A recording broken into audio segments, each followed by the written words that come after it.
तो एपिसोड की शुरुआत में हम देखते हैं थ्रिलर वार का सीन, जिसका दरवाज़ा खुला होता है। तभी कोई बोलता है, ठीक है अभी तुम दरवाज़ा बंद कर दो। तभी दूसरा वाला बोलता है, क्या हमें सच में पिरोना को छोड़ के जाना चाहिए? ये सुन के पहला वाला बोलता है, हम किसी ऐसे को कैसे ले जा सकते हैं जो हमें मिली ही नहीं। दूसरा वाला बोलता है, हाँ मगर वो गई कहाँ? उसके बाद पहला वाला आदमी दूसरे वाले आदमी से बोलता है, अभी तुम अपना इनविजिबिलिटी के पावर हटा सकते हो। असल में वहाँ पे डॉक्टर हॉकबैक और अब्सोलम होते हैं जो कि भाग के आ गए हैं। अब्सोलम अपना पावर हटाता है तो हमें वहाँ पे थ्रिलर बार का एक छोटा सा शिप दिखाया जाता है जिसमें वो दोनों होते हैं। अब्सोलम बोलता है, हम किसी तरह बच के आ गए, लेकिन मुझे ये समझ नहीं आ रहा कि टायरन कुमार थ्रिलर बार में क्या करने आया था। अब्सोलम की बात सुन के डॉक्टर हॉकबैक बोलता है, वो हमें नाम बताने आया था उसका, जो अभी क्रोकोडाइल की जगह 7 वार्लॉर्ड बनेगा। वो और कोई नहीं, वो है मार्शल डिप्टी यानी ब्लैकबियर्ड। उसने बहुत ही खतरनाक काम की है, इसलिए उसे 7th वार्लॉर्ड बना दिया जा रहा है। यह बोल के हॉकबैक अपने हाथ का न्यूज़पेपर अब्सोलम को देता है और बोलता है, पढ़ो इसे। अब्सोलम उस न्यूज़पेपर को हाथ में लेकर पढ़ता है, fire fist Ace 2nd division commander white beard pirate का, जो कि अब इम्पल डाउन में कैद है। तभी हॉकबैक बोलता है, यह सभी लोगों को पता है कि एस व्हाइट बियर्ड का बड़े बंदों में से एक है। गवर्नमेंट के हाथ एक बहुत ताकतवर चीज़ लगी है। यह सुन के अब्सोलम बोलता है, अब आगे क्या होगा? यह पूरी पायरेट एरा को बदल सकता है। हॉकबैक बोलता है, हमारे हाथ बहुत ही घातक न्यूज़ लगी है, अभी मोरिया समा के मरने का वक्त नहीं था। अब्सोलम बोलता है, मुझे पता है कि तुम क्या बोलना चाहते हो, पर मुझे ज़्यादा दिलचस्पी है अपने लिए पत्नी ढूंढने में। यह सुन के हॉकबैक बोलता है, ठीक है मेरे पास एक लाश लेके आओ।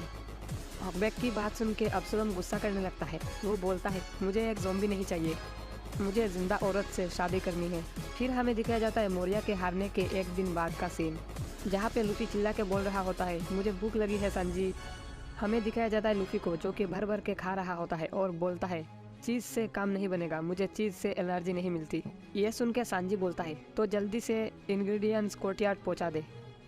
फिर सांजी बोलता है, शायद विक्टिम एसोसिएशन के मेंबर्स हमें वहाँ पे तंग नहीं करेंगे, तो हम वहाँ पे अपना खाना खाएंगे। यह सुन के लोला बोलती है, उसके लिए माफ़ करना, हर कोई बस सालों में एक बार सूरज को देख के बहुत ज़्यादा ही खुश है, तो वो लोग सोते हुए सूरज की मज़े ले रहे हैं। तभी लोला बोलती है, क्या तुम्हारे पास काफ़ी खाना बचा है?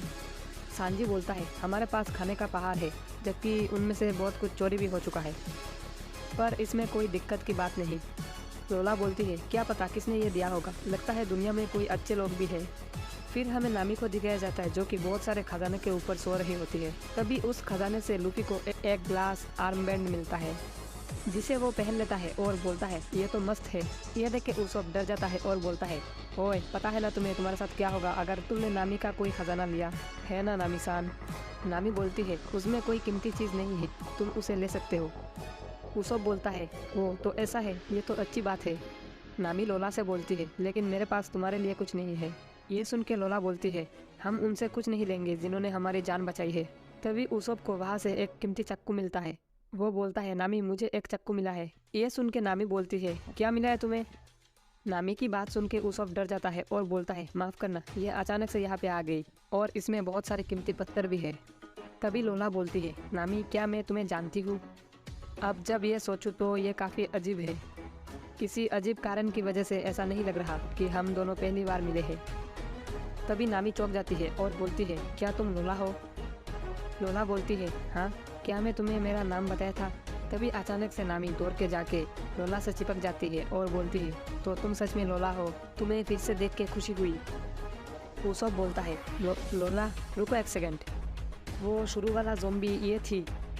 नामी बोलती है, तुम्हें समझ नहीं आ रहा ना, मैं तुम्हें बाद में समझा दूंगी। तभी नामी वहाँ से कुछ खजाना लेती है और लोला को दे के बोलती है, ये लो, ये मेरी शुक्रिया कहने का तरीका है। यह सुन के लोला चौंक जाती है और बोलती है, क्या तुम मुझे शुक्रिया कह रही हो? नामी को आज इतना कांड होते हुए देख के उसब और लूफी शिप के दीवार पे चढ़ जाते हैं और चिल्लाने लगते हैं, नामी ने आज हमें थोड़ा खजाना दिया है। फिर हमें दिखाया जाता है थ्रिलर बार के लोगों का सीन, जो कि बाहर लेट के धूप सेक रहे होते हैं और बोल रहे होते हैं, आज रोशनी मुझ में समा रही है, इसे ही कहते हैं जिंदगी। फिर हमें लूफी और फ्रैंकी को दिखाया जाता है, जो कि उन लोगों के लिए खाना लेके आ रहे हैं। लूफी बोलता है, हम तुम्हारे लिए बहुत सारा खाना लेके आए हैं। लूफी को देख के सब लोग खड़े हो जाते हैं और बोलते हैं, अगर आपने हमें बताया होता तो हम ये उठाने में आपकी मदद कर देते, आपको काम करने की ज़रूरत नहीं। लूफी वहाँ पे आके बोलता है, क्या ज़ोरो उठा? वहाँ का एक आदमी बोलता है उसे काफ़ी आराम की ज़रूरत है, इसलिए वो हवेली में सो रहा है। फिर हमें ज़ोरो को दिखाया जाता है जो कि पूरा पट्टियों में लिपटा हुआ होता है और चॉपर उसकी देखभाल कर रहा है। लूफी आके चॉपर को बुलाता है और बोलता है, चॉपर तुमने जो सामान मंगाया था मैं सब कुछ ले आया। चॉपर बोलता है, ओह तुम्हारा शुक्रिया। लूफी बोलता है, ज़ोरो कैसा है?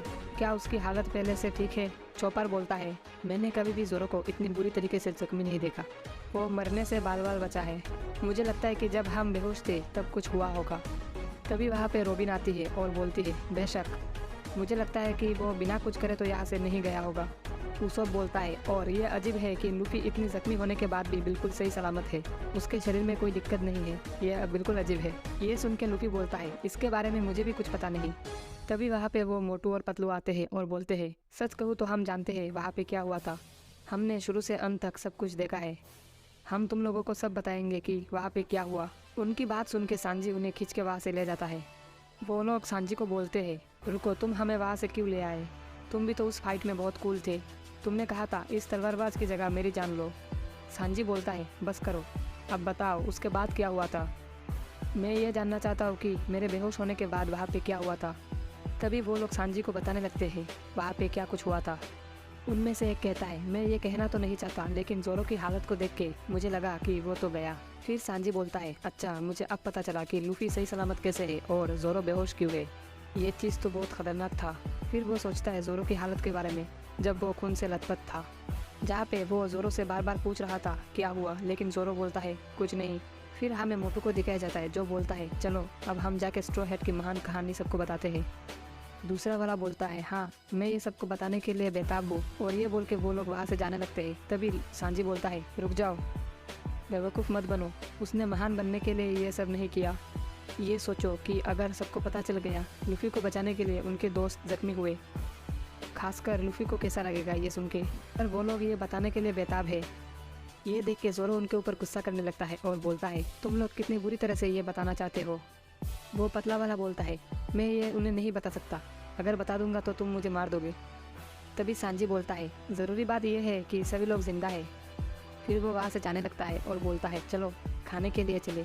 सांजी की सारी बातें सुन के वो लोग बोलते हैं, ये बंदे तो बहुत ज़्यादा ही कूल है, उनका कैप्टन सच में बहुत किस्मत वाला है। फिर हमें दिखाया जाता है उस मोटू के पेट में एक कान को, जो कि रोबिन का है। रोबिन वहाँ से उनकी सारी बातें सुन लेती है। वो बोलती है, तो मैं अब समझी। फिर वो लोग वापस आ जाते हैं। उन्हें देख के लूफी बोलता है, ओए तुम दोनों, तुम लोग बोल रहे थे कि तुम्हें सब कुछ पता है, तो क्या देखा तुमने, हमें भी बताओ। लूफी की बात सुन के वो लोग सांजी की नकल करने लगते हैं और स्टाइल मारने लगते हैं। वो लोग बोलते हैं, ये ज़रूरी नहीं है कि क्या हुआ, ये ज़रूरी है कि सब लोग सही सलामत है। और वो लोग वहाँ से जाने लगते हैं। वो लोग आपस में बोलते हैं, ये महान कहानी अपने में ही समाये रखो। उनकी इस हरकत को देख के लूफी कुछ समझ नहीं पाता। वो बोलता है, क्या ये लोग पागल है? और पीछे से रोबिन हंसने लगती है। फिर हमें दिखाया जाता है उन लोगों को जो कि खा रहे हैं और मज़े कर रहे हैं। वहाँ पे एक शानदार पार्टी चल रही होती है। वो लोग बोलते हैं, कमाल का है, हमने इतना टेस्टी खाना पहले कभी नहीं खाया। आज कितने सालों बाद हम पेट भर के खाना खा पा रहे हैं। सांजी बोलता है, मैंने ढेर सारा खाना बनाया है, तो इस खाने को बर्बाद मत जाने देना। ये सुन के सब लोग चिल्लाने लगते हैं। फिर हमें ब्रुक को दिखाया जाता है जो कि बहुत ज़्यादा खुश होता है। वो बोलता है, लगा नहीं था कि मैं कभी भी पकाया हुआ खाना खा पाऊँगा। फिर हमें चोपर और नामी को दिखाया जाता है जो कि ज़ोरो के पास बैठे हुए हैं। तभी वहाँ पे लूफी आता है बहुत सारा शराब लेके। फिर वो शराब की पेटी उठाता है और ज़ोरो को बोलता है, ज़ोरो सब कुछ पी जाओ। ये बोल के वो ज़ोरो के ऊपर शराब गिराने वाला था। तभी नामी पीछे से आती है और उसके सर में मारती है। लूफी बोलता है, क्या हुआ, ये ज़ोरो को पसंद है, ये ज़ोरो को बिल्कुल ठीक कर देगा। चोपर चिल्ला के बोलता है, ये किस तरीके का इलाज है। फिर हमें ब्रुक को दिखाया जाता है जो कि रूम में बैठ के पियानो बजा रहा होता है और उसका पियानो का धुन सुन के बाकी सब लोग नाच रहे होते हैं। तभी वहाँ पे सांजी आता है और ब्रुक को बोलता है, ओए मुझे लगा था कि तुम सिर्फ वायलिन बजाना जानते हो। ब्रुक बोलता है, मैं ज़्यादातर इंस्ट्रूमेंट बजाना जानता हूँ।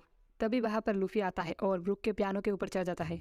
वो बोलता है, अब तो तुम हमारे क्रू में आओगे ना, आखिरकार तुम्हें अपना परिचय वापस मिल गई, अब तुम बिना डरे सूरज में जा सकते हो। तभी ब्रुक बोलता है, मैं तुम्हें एक चीज़ के बारे में बताना भूल ही गया। लूफी बोलता है, कौन सी चीज़? ब्रुक बोलता है, एक वादा जो हमने की थी लगुन को। फिर लूफी ब्रुक को बताता है उसकी और लगुन की मुलाकात के बारे में। लूफी की कहानी सुन के ब्रूक बोलता है वो अभी भी हमारे इंतज़ार कर रही है, और ये बोल के वो रोने लगता है और वो बोलता है मैं इतना खुश कभी नहीं हुआ आज तुम्हारी बात सुन के जितना खुश हुआ। और यहीं पे आज का हमारा एपिसोड खत्म है। तो मिलते हैं आपसे नेक्स्ट एपिसोड में, तब तक के लिए बाय बाय। अगर आपको वीडियो थोड़ा सा भी अच्छा लगा तो वीडियो को लाइक करके चैनल को सब्सक्राइब कर देना, आपकी सपोर्ट की ज़रूरत है। और हाँ, एक प्यारा सा कमेंट कर देना ताकि मैं मोटिवेट हो सकूं और नए नए वीडियो अपलोड करने के लिए।